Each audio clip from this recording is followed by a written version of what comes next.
எனக்கு ரொம்ப பிடிச்சது வந்து தலைவனுடைய கோட்டு தான்.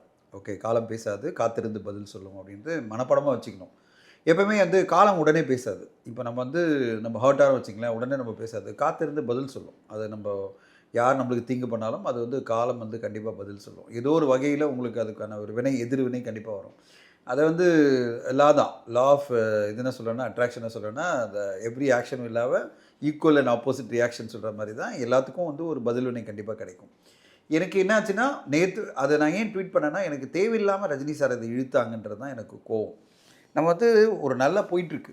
அது எல்லாருமே இப்போ சௌந்தரி கணேசா சொன்ன மாரி, பாத்திமா சொன்ன மாரி, நெறைய பேர் என்ன சொல்றாங்கன்னா, ஒரு அரசியல்ல ஒருத்தர் புதுசா வந்திருக்காருன்னா, அவர் எப்படிப்பட்ட ஒரு அதாவது ஒரு லீடிங் பை எக்ஸாம்பிள் சொல்லுவாங்க. அவர் எப்படி வந்து ஒரு முன்னோடியா இருக்க போறாரு, ஒரு ஆரோக்கியமான அரசியலுக்கு எப்படி இருக்க போறாங்க, அப்படி தான் நான் எதிர்பார்த்துட்டு இருக்கும்போது, திடீர்னு அவர் கூட இருக்கிறவங்க, அவர் வந்து கரெக்ட்டா தான் போயிட்டுருக்காரு. விஜய் சார பொறுத்தவரையும் அவர் வந்து கரெக்ட்டா போயிட்டுருக்காரு.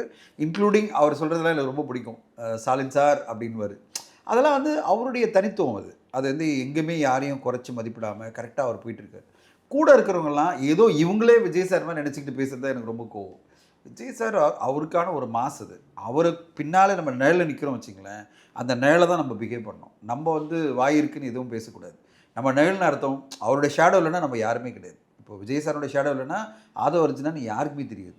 இப்போ வந்து அதே விசிகாலே தொடர்ந்து இருந்ததா வச்சுக்கங்களேன், யாருக்கு அவர தெரியும்? ஏதோ ஒரு அலையன்ஸ் கூட்டணி வரும்போது அவர் கூட வந்து நிற்பார். கரெக்ட்டுங்களா? அப்படி தான் நம்ம பொசிஷன் தெரிஞ்சுக்கணும். நம்ம தனிப்பட்ட முறையில எந்த சாதனையாளரும் கிடையாது. நம்ம தனிப்பட்ட முறையில எந்த சாதனையும் பண்ணல. நம்ம அவர் கூட இருக்கிறத விட்டு விஜய் சார் கூட இருக்கிறது நம்மளுக்கு ஒரு பவர் கிடைக்குது. அந்த பவர நம்ம சரியான முறையில யூஸ் பண்ணணும். சரியான முறையில விஜய் சாருக்கு நம்ம சொல்லணும். ஏன்னா, அவர் வந்து எலக்ஷன் இதெல்லாம் இருந்திருக்காரு. ஆதவ அர்ஜுனா. அவருக்கு தெரியும். எலக்ஷன்லாம் என்ன நடக்கும்? எப்படிப்பட்ட விஷயங்கள்லாம் நரேட்டிவ் நம்ம செட் பண்ணணும். எந்த நரேட்டிவ் பண்ணா நம்மளுக்கு பாசிட்டிவா மாறும். எந்த நரேட்டிவ் நம்மளுக்கு எதிராவே பூமராங் ஆகலாம். இதெல்லாம் அவருக்கு தெரியும்.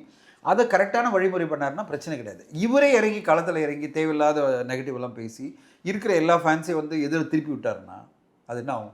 அங்க ஃபெலிக்ஸ்ன்னு ஒருத்தர் உட்கார்ந்துட்டு அஜித் சார பத்தி ஏதோ பேசுறாரு. அதாவது அவரு யாருமே இல்ல. அவர் எங்கோ ஃபாரின்ல போய் செட்டில் ஆயிட்டாரு. வந்து கார் ரேஸ் ஓட்டுறாருன்னாரு. இவரு என்ன சொல்றாரு? ரஜினி சார வந்து திருப்பி விட்டுறாரு. இப்ப நம்மளுக்கு அத பார்க்கும்போது, எதுக்கு ஏன் வாய மூடிட்டு சும்மா இருக்க வேண்டியது தானே? உனக்கு வந்து பாசிட்டிவா ஏதோ பேசு. இங்க இருக்கிற அரசாங்கத்த பத்தி பேசு. உனக்கு இருக்கிற எதிரணி பத்தி பேசு. அரசியலே இல்லாதவங்கள எதுக்கு நீ இழுக்குற? உன் தலைவன பெருசு பண்ணணுன்றதுக்காக மத்தவங்கள மட்டமா பேசுறது ரொம்ப ரொம்ப தப்பு. மட்டமா பேசுறதுன்னா, நீ ஏதோ ஒரு கருத்த சொல்லி மத்தவங்கள வந்து தாழ்த்தி பேச நினைக்கிறதே என்ன பொறுத்தவரைக்கும் தப்பு. ஸோ அதுதான் நான் சொன்னேன். அதுதான் வந்து ரஜினி சார் ரொம்ப அழகா சொல்றாரு. "காலம் பேசாது. பட் ஆனா காத்திருந்து பதில் சொல்லும்."